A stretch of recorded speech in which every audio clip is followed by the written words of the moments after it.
दोस्तों crypto market में आजकल बहुत सारे फंड्स की बात होती है, ईटीएफ फंड्स। आपने सुने होंगे Solana ETF fund, bitcoin ETF fund, Ethereum ETF fund. ये होते क्या है? ईटीएफ का मतलब होता है एक्सचेंज ट्रेडेड फंड। अब जो क्रिप्टो करेंसी है उसका नाम आप जोड़ दीजिए, मतलब उस क्रिप्टो करेंसी को आप एक्सचेंज पर ट्रेड कर सकते हैं।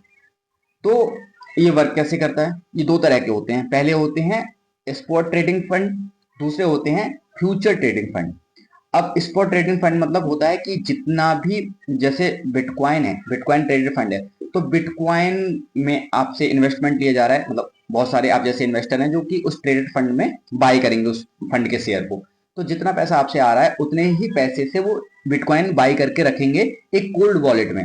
मतलब कि जो आपसे पैसा लिया गया है उसका रियल एसेट उन्होंने खरीदा है, जिसका फंड है। जैसे अगर सोलोना का फंड है तो सोलोना खरीद के रखे हैं, बिटकॉइन का फंड है तो बिटकॉइन खरीद के रखे हैं, इथेरियम का फंड है तो इथेरियम खरीद के रखे हैं। और उसकी वैल्यू के अनुसार ही शेयर को डिवाइड किया गया है, उतने ही शेयर स्टॉक एक्सचेंज पर आ गए जिनको आप बाय कर सकते हैं। वो होते हैं स्पॉट ट्रेडिंग फंड।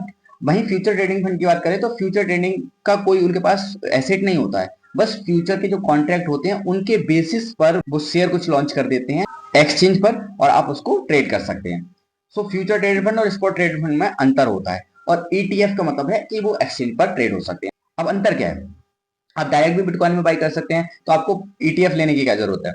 होता क्या है कि अगर आप खुद बाई बाई करने जाएंगे बिटकॉइन, तो पहली चीज तो आपको किस क्रिप्टो एक्सचेंज से बाई करना है, आपके साथ स्कैम ना हो जाए, आपका बिटकॉइन जो आपने बाई किया है वो आप जिस एक्सचेंज पर रख रहे हैं वहां से चोरी ना हो जाए, तो आपको बहुत सारा सिक्योरिटी करनी पड़ेगी उसकी।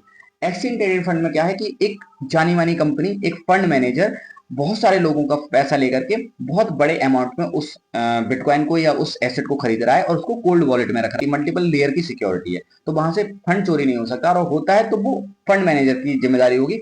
आपका पैसा सेफ है क्योंकि वो उसकी रिकवरी देंगे। सो इसलिए ईटीएफ में इन्वेस्ट करते हैं लोग। बाकी सारा कुछ सेम है। बिटकॉइन का प्राइस बढ़ेगा तो उस शेयर का भी प्राइस बढ़ेगा ईटीएफ के। अगर बिटकॉइन का प्राइस गिरेगा, ईटीएफ के शेयर का भी प्राइस गिरेगा।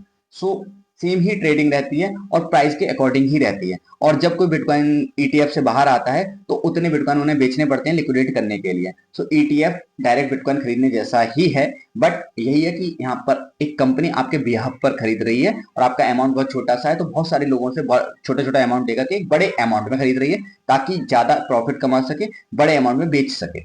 सो ये होता है ईटीएफ। आई थिंक आपको क्लियर हुआ होगा। कोई क्वेश्चन है तो कमेंट करें, बाकी ऐसी वीडियो देखने के लिए चैनल को सब्सक्राइब करें। मिलते हैं नेक्स्ट वीडियो में नए टॉपिक के साथ, तब तक के लिए।